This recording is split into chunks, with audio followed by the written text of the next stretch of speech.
What's going on, YouTube fam? It's your boy, the wisest and most powerful of all nerds. Brimezus is back in here with another YouTube video of a momentous occasion, the review for Spider-Man No Way Home. Before I get into that, guys, don't forget to like the video. Don't forget to comment below, guys. Tell me what you guys thought about the movie Spider-Man No Way Home. Don't forget to cop some King Kamara Brimezus t-shirts off my websites. The link will be in the description box below. And most importantly, guys, please subscribe to my YouTube channel so I can continue to give you guys content on a regular basis. So without further ado, let's get on the video, guys. Again, Spider-Man No Way Home. Many of you guys know me as many things. You guys know me as Brimezus, the wisest and most powerful of all nerds. Many of you guys know me as Brimezus, the leading expert in Spider-Man on the planet, and also arguably the biggest Spider-Man fan there is. So this movie meant a lot to me. Like, if you were to tell me even 5 years ago, 6 years ago probably, when they first showed you guys the trailer for Captain America Civil War, and you would tell me that we'll get a movie like this in 2021, you'll be surprised. Like, it's actually crazy. Like, when you really think about the actual movie that you got with Spider-Man No Way Home, it's crazy. Like, in some ways, it's a little bit more wilder and ambitious than Avengers Endgame, you know, when they try to pull so many characters together and whatnot. I'm trying not to spoil a lot about the movie, even though, unless you've been living under a rock or haven't been following this movie at all, then like, even like the myths and rumors like kind of confirm a lot of things. Like, even if you know what to expect going in, there's still like a lot of surprises there for you. And even the level of fan service here, like, it's so deep. Like, from the macro comic book level, for those who've been reading comics their whole lives, and people who just became fans through Spider-Man because of the movies themselves, whether the Sam Raimi trilogy or the Amazing Spider-Man trilogy with Andrew Garfield, or even the Spider-Man cartoon shows. Like, there's a lot of fan service here in this movie for all types of Spider-Man fans, and it's a lot to take in. It's a lot that happens. Actually, what I can talk about specifically what Spider-Man No Way Home does well is incorporating the villains, as many villains. I don't think, at least off the top of my head, we've ever had a MCU movie or superhero movie, besides maybe X-Men, right? Because there's X-Men, where you have that many villains to play with in a Spider-Man movie, you know? And in Spider-Man 3, a lot of people say it kind of suffered because it had too many villains in one movie and didn't get enough shine. Spider-Man No Way Home does it a lot better, juggling virtually the Sinister Six. Is it 6 villains? You guys saw the trailers, not spoiling. You got the Green Goblin, Doc Ock, my two favorite Spider-Man villains, period, Electro, Sandman, and the Lizard. Is there a 5th one? Maybe it's the 5th one. Regardless, guys, so even if it's not the Sinister Six, it's 5. How they've been able to use 5 villains in a Spider-Man movie is just awesome. For example, I love the Green Goblin from the first Spider-Man movie. It's great to see him again in Spider-Man No Way Home. He's probably the best Green Goblin, or at least as much as the Green Goblin was in the first Spider-Man movie that they had back in 2000, as he is in the MCU from Spider-Man No Way Home.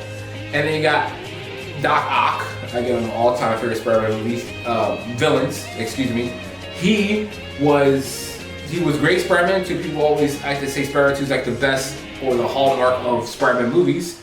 He's also really great in Spider-Man No Way Home. And then Electro's better in No Way Home.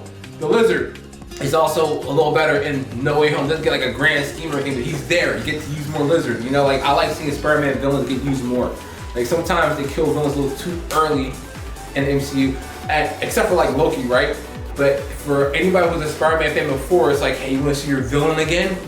Here they are. You get to see them again. And that's what's great about Spider-Man No Way Home. Because the villains are what makes superheroes great. And I think the reason why they're able to use all those superheroes before, because they're pulled from other multiverses, right?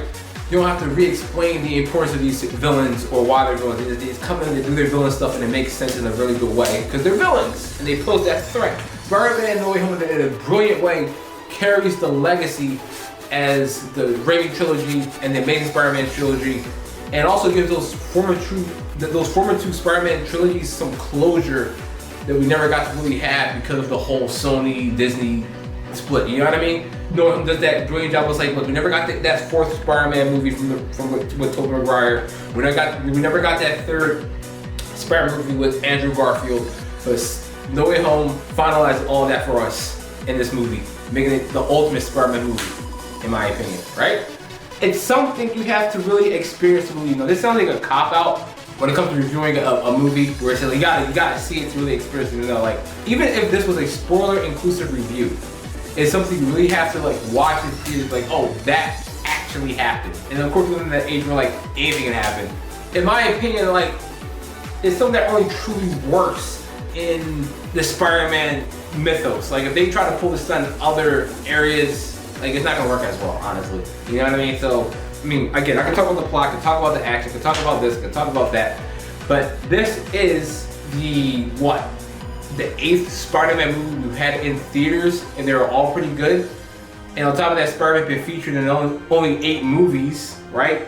Live action movies. You have Into the Spider-Verse, the first one, the second Spider-Verse movie is coming out.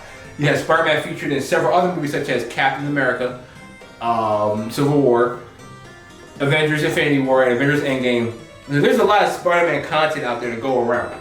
You're seeing things that haven't been done before, but at the same time, the things that you're going to see on film is going to be what you expect. It's somewhat familiar.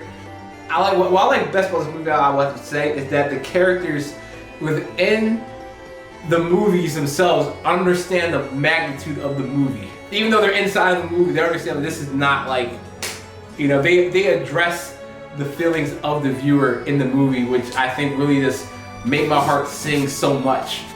Like the same discussions you would have outside of the movie about Spider-Man with your friends and people that follow the movie a lot happens in the movie, and they address that, and that just kind of this, you know, had this very cathartic feel about this movie, especially you watch people that you know, that, you know, it's a special feeling, you know what I mean? Like this is definitely one of the best movie feelings I've had watching a movie in theaters in my entire life, and I'm 30 years old, okay? Anyway, guys, I'm gonna wrap up my video on Spider-Man No Way Home review, even though I didn't really say too much about the movie itself. But don't forget to like the video, don't forget to comment below, guys, what you guys thought about Spider-Man No Way Home. Don't forget to cop some t-shirts off my websites. The link will be in the description box below. Most importantly, guys, please subscribe to my YouTube channel so I can continue to give you guys more content on a regular basis. It's your boy, Brimezus. I will see you guys next time.